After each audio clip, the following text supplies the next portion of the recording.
வாழ்க வையகம், வாழ்க வையகம், வாழ்க வளமுடன். குரு வாழ்க, குருவே துணை. சிந்தனையை உடல்நலத்தை சீரமைத்து உய்வித்த குரு திருவடி போற்றி. இன்றைக்கு நாம் கொஞ்சம் சிந்திக்க இருக்கிறது மன தூய்மை. மனம் என்ற வாணிபமே தான் நம்மளுடைய வாழ்க்கை இல்லையா? இந்த மனம் என்ற விளைநிலத்தில் என்ன விளைக்கிறோமோ அதுதான் நம்ம வாழ்க்கை. அப்போ அதை தூய்மையாக வைத்திருக்கும் போது தான் நம்மளோட வாழ்க்கை பயணம் சிறப்பாக செல்லும் என்பதெல்லாம் நம்ம இங்கே நிறைய மனவளக்கலைக்கு வந்த பிறகு நிறைய கேட்டிருக்கோம். இந்த மனதை முதல்ல நம்ம கொஞ்சம் தெரிஞ்சுக்கலாம். மனம் என்றால் என்ன அப்படின்னு பார்த்தீங்கன்னா, அது ஒரு அனுபவத்தோடைய ஒரு தொகுப்பு. அந்த அனுபவங்கள்லாம் நமக்கு யார் தந்ததுன்னு பார்த்தா புலன்கள். 5 புலன்கள் மூலம் தானே எல்லாத்தையும் ரெக்கார்ட் பண்ணியிருக்கோம். இந்த மனசு அலையாக, அது ஒரு அலையாக இயங்கிக் கொண்டிருக்கிறது. மனம் என்பது ஒரு அலையாகவும் இயங்கிக் கொண்டிருக்கிறது. சரி, இந்த மனசுக்கு என்னன்னு பார்த்தீங்கன்னா, அது அனைத்தையும் காட்டும், ஆனால் தன்னை மட்டும் காட்டாது. அது ஒரு மாயக்கண்ணாடி. நீ யாரு, நீ யாரு, நீ யாருன்னு எல்லாரையும் தெரிஞ்சு வச்சுருக்கோம். ஆனால் அதுக்கு நான் யாருன்றதை மட்டும் அது அறிஞ்சது கிடையாது. அது ஒரு குழந்தை மாதிரி. கண்ட்ரோல் செய்கிறது கொஞ்சம் கஷ்டம், ஆனால் அது கூடவே ட்ராவல் பண்ணும்போது அதை நம்மளால் கண்ட்ரோல் பண்ண முடியும். நம்ம ஒரு குழந்தைய நம்ம சொல்கிற பேச்சை கேட்கணுன்னாக்கா நம்ம என்ன பண்ணுவோம்? அது வேண்டான்றதை தான் செய்யுமே இல்லையா? அதே நம்ம கண்ட்ரோலுக்கு வரணுன்னாக்கா அதை எப்படி நம்ம தட்டி, என் செல்லம், என் குழந்தை, நான் சொன்னால் கேட்கும், நான் சொல்கிறத செய்யும் அப்படின்னாக்கா நம்மளுடைய இடுப்புக்கு அது வரும் பாருங்கள். அப்படி தான் இந்த மனம். இந்த மனதை ஏன் நம்ம இடுப்புக்கு நம்ம கொண்டு வரணும் இல்லைங்களா? இந்த மனதை ஏன் நம்ம இழுப்பு கொண்டு வரணும்? அது இஷ்டத்துக்கு போகும்போது தான் மன தூய்மை கெட்டு எண்ணம் சொல் செயலால் பல தீயவைகள், நல்லது ரெக்கார்ட் பண்ணியிருந்தா பரவாயில்ல, எண்ணம் சொல் செயலால் பல தீமைகளை சேர்ந்து தேவையில்லாத பதிவுகளுக்கு ஆட்கொண்டு அதுவே வாழ்க்கையில் அதுவே நம் வாழ்க்கையாக, அந்த பதிவுகளே நம் வாழ்க்கையாக மாறி விடுகிறது. இப்போ நம்ம வாழ்க்கை, நம்மளோட உடல் நலம், மனவளம், குடும்ப வளம், இதனால் சமுதாய வளம் எல்லாமே நல்லா இருக்கணும்னா மன வளம் நல்லா இருக்கணும். மனம் தூய்மையாக இருக்கணும். எண்ணம் சொல் செயலில் அது தூய்மையாக இருக்கணும். அப்போ எந்த விஷயம் உள்ளே ரெக்கார்ட் ஆகிருக்கோ அதுதான் எண்ணமாக சொல்லாக வருதுன்னா முதல்ல மனசை நம்ம இந்த புலன்கள் ரெக்கார்ட் பண்ணுற விஷயத்துலேருந்தே ஒரு கண்ட்ரோல் வரணும். இந்த மனசுக்கு ஒரு கண்ட்ரோல் வரணும். எதை பார்க்கணும், எதை கேட்கணும், எதை நுகரணும், எல்லாத்துக்குமே இந்த மனசுக்கு ஒரு கண்ட்ரோல் வரணும். இந்த மனசு இருக்குது பாருங்கள், இது ஒரு விசித்திர ஒரு குட்டி பூதம். பஞ்சபூதங்களையும் தாண்டி ஒரு பெரும் பூதம் எதுன்னு பார்த்தீங்கன்னாக்கா அது மனம்தான். நம்ம ஒரு விசித்திர குட்டி பூதம்ட்டு அதை கொஞ்சற மாதிரி சொல்கிறோம்.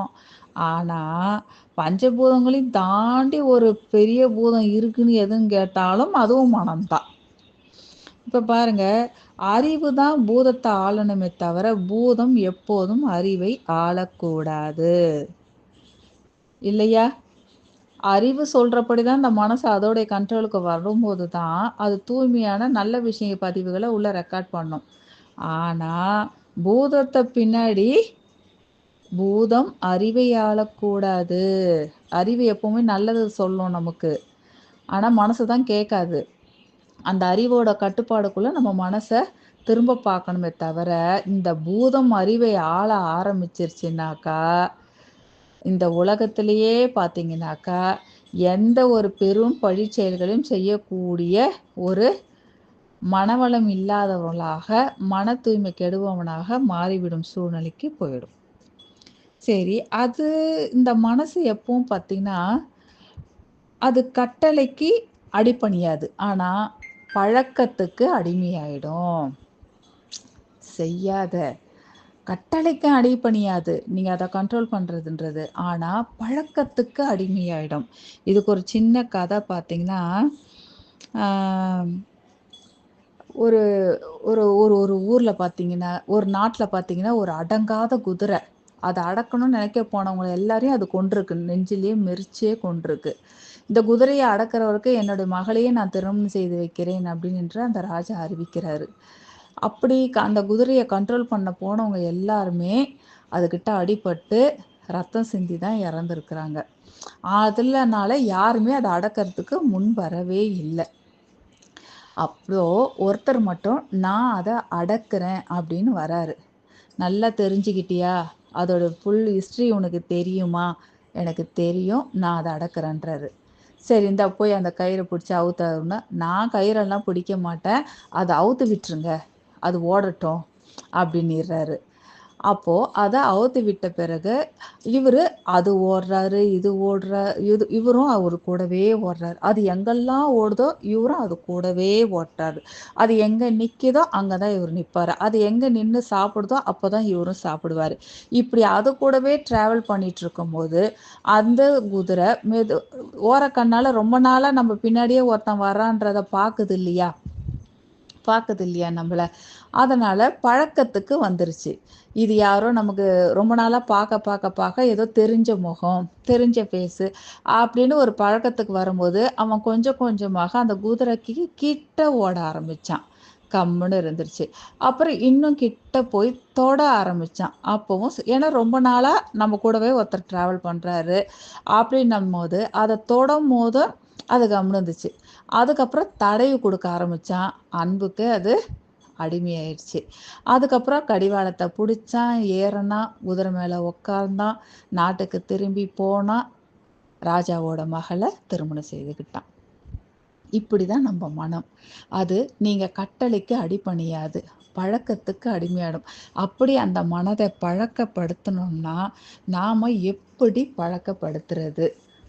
அப்போ இது இந்த மனம் ஒரு காந்த அலைச்சுழலாக இருக்குது இல்லையா? ஒரு அலையாக தான் அந்த மனம் இருக்கிறது. அந்த அலைய நாம என்ன பண்ணணும்னு பார்த்தீங்கன்னாக்கா, இப்போ அதிகமான ஒரு ஃப்ரீக்வன்சில இருக்குது. ஹை ஃப்ரீக்வன்சில இருக்குது இப்ப அந்த அலை. அத இப்ப நாம கொஞ்சம் லோ ஃப்ரீக்வன்சி கொண்டு வரும்போது, அது விழிப்பு நிலையோட செயல்படும். இது அதோட அலைச்சூழல் அதிகமாக இருக்கும்போது பார்த்தீங்கன்னாக்கா, அதுக்கு விழிப்பு நிலை தவறி 6 குணமும் 5 பெரும் பழி செயல்களுக்கும் அது ஆளாகுது. அப்போ மன தூய்மை கெடும்போது உடல் நலம் கெடும். மனம் செய்யும் வாலிபமே தானே எல்லாமே இந்த உடலும் முக்காவாசி பார்த்தீங்கன்னாக்கா, இந்த உடலுக்கு வர 70% நோயும் மனம் சரியில்லாத போது தான் நடக்குது.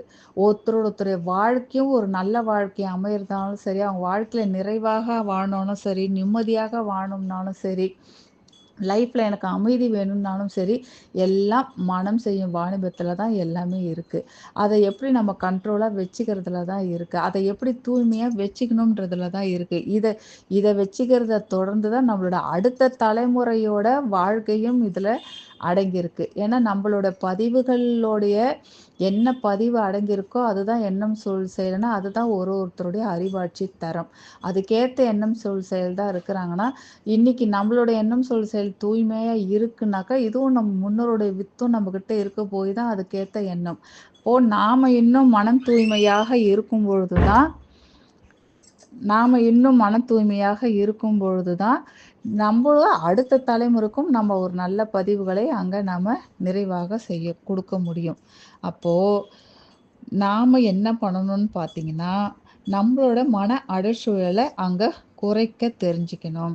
அப்படி குறைக்க தெரியும் பொழுது, நாம மன அலைச்சலை குறைக்கும் பொழுது, நம்மளுடைய மனம் இங்க அந்த வான்காந்தத்தோட தொடர்பு கொள்கிறது.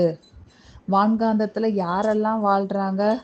அதுல வாழ்கின்ற ஜீவன்கள்ல நெறைய நல்ல ஆன்மாங்களும் அங்க நெறைய இருக்கு. நெறைய ஞானிகளோட ஆன்மாங்களும் அங்க நெறைய இருக்கு. வான்காந்த மண்டலத்தில் மகான்களோட ஆத்ம அலை தொகுப்பும் இருக்கு. இல்லையா? எல்லாமே அலையில தானே இருக்கு. நம்ம கிட்ட இருந்து போற ஒரு தூய ஃப்ரீக்குவன்சி அடங்கும் போது விழிப்பு நிலையோடு நம்ம எண்ணம் சொல் சில தூய்மையாக இருக்கும் பொழுது அந்த வான்காந்தம் இங்கே நம்மக்கிட்ட இருந்து போகிற அலை அந்த வான்காந்தத்தோட பிரபஞ்சத்தோட தொடர்பு கொள்ளும் போது அங்கே இருக்கும் மகான்களோடையும் நாம் லிங்க் ஆகும் பொழுது அங்கே நம்மக்கிட்ட அகத்தூய்மையும் அங்கே நடைபெறுகிறது, வினை தூய்மையும் அங்கே நடைபெறுகிறது. அப்போது வான்காந்தத்தில் பார்த்தீங்கன்னா மகான்களுடைய ஆத்மாலை தொகுப்பு மட்டும்தான் இருக்குதுல்ல, மடையர்களோட ஆத்மாலை தொகுப்பும் அங்கே இருக்குது. நிறைய மடையர்களுடைய ஆத்மாலை தொகுப்பும் அங்கே இருக்குது. அப்போது உங்களோட ஃப்ரீக்குவன்சியை நீங்கள் உணர்ச்சி வேகத்தில் இருந்தால் அந்த மடையர்களோட அலைச்சூழலோடு தான் லிங்க் ஆகும். உங்களோட அலைச்சூழலை நீங்கள் குறைக்கும் பொழுது மட்டும்தான் அது மகான்களோட அது லிங்க் ஆகும். அப்போது அப்படி லிங்க் ஆகும் பொழுது நம்மளுடைய மன தூய்மைக்கு மட்டும் இல்லை, வினை தூய்மையும் நமக்கு விரைவில் நடைபெற இந்த மகான்களுடைய ஆத்மாலை தொகுப்பு நமக்கு நம் வாழ்க்கைக்கு ரொம்ப உறுதுணையாக அங்கே செயல்படும்.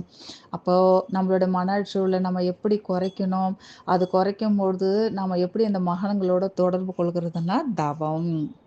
இந்த மன அழுத்தத்தை குறைக்க ஒரே முயற்சி தவம். தவம் செய்வார் தங்கர்மம் செய்வார் மற்றெல்லாம் அவன் செய்வார் ஆசைக்குட்பட்டு. அப்போது இங்கே நம்ம தவத்தில் நிலைக்க சாதாரண நிலையிலிருந்து அசாதாரண நிலைக்கு நாம் மெல்ல மெல்ல மெல்ல நகருகிறோம். அப்போ தான் இந்த மனம் நம்மளுடைய கண்ட்ரோலுக்கும் கொஞ்சம் கொஞ்சமாக இந்த நம்ம மனசன் இந்த மாதிரி நம்ம கண்ட்ரோலுக்குள்ளே வர்றதுக்கு தான் மனவளக்கலையில் சாமி எல்லா பயிற்சியுமே, உடற்பயிற்சி கூட உடல் தவமாக கொடுத்துருக்குறாரு நமக்கு. அதுலேயே பாதி நம்ம கண்ட்ரோலுக்கு அது வந்துடுது நமக்கு. அப்போது தனக்குள் இறங்குவது தவம், புறத்தே அலைந்து தெரியும் மனதை அகத்தே உள்ள காந்த அலையும் போது குவிந்து நிறுத்துவது தான் குண்டலினி தவம்.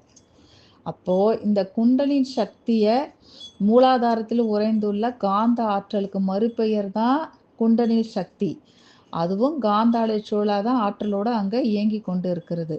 அப்போது அந்த குண்டலினி சக்தியை காந்த அலை தொகுப்பை நம் ஆத்மா என்பதால் குண்டலினி தவத்தை ஆத்ம தியானம் என்றும் கூட நம்ம சொல்லலாம், அல்லது அகத்தவம் என்றும் கூறலாம். ஆத்ம தியானத்தினால் வரும் பலன்கள் அபரிதமானது. நம்மளோட மன தூய்மையோடு வினை தூய்மையும் செய்யக்கூடிய அபரிதமான நற்பலன்களை கொடுக்கக்கூடியது தான் தியானம்.